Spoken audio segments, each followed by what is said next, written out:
C'est le rapport le plus attendu sur la compétitivité des 37 économies asiatiques. Singapour, Hong Kong et la Corée du Sud occupent les 3 premières places. Pour la 5e année consécutive, Singapour figure en tête de liste, et le rapport révèle que la ville-État offre le meilleur environnement commercial et infrastructurel au monde.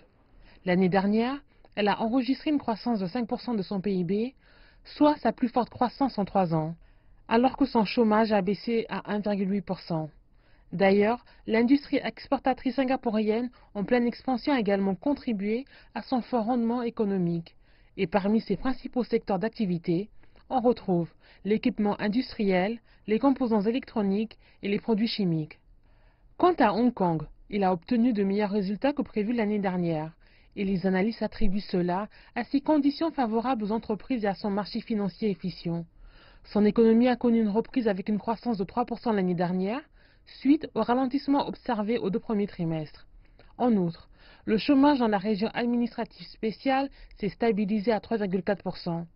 En attendant, son infrastructure est reconnue comme la meilleure dans la région Asie-Pacifique, en dépit de sa grande densité démographique. Le classement de la Corée du Sud s'explique en grande partie par ses secteurs manufacturiers et des services qui sont fortement développés. D'ailleurs, ces industries de la construction navale, automobile et électronique sont parmi les meilleures dans le monde. L'économie de cette nation de l'Asie de l'Est a progressé de 3,1% l'année dernière et son taux de chômage s'est établi à 3,7%. Le rapport souligne également comment le gouvernement sud-coréen a investi une large partie de ses revenus dans l'éducation publique, ce qui a permis la formation d'un grand nombre de professionnels talentueux et qualifiés.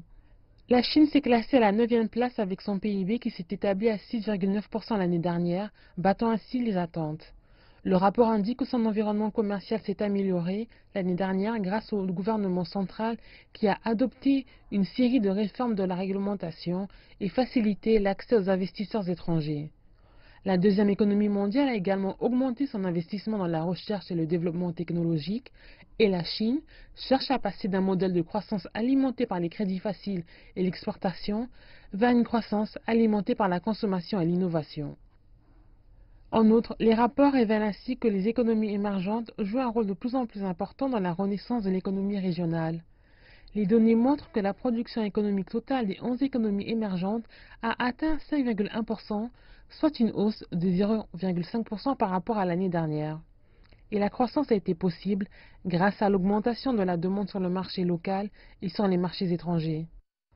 Cependant, les rapports ont également sonné l'alarme sur l'intégration économique régionale, notamment sur la montée du protectionnisme et de l'unilatéralisme commercial.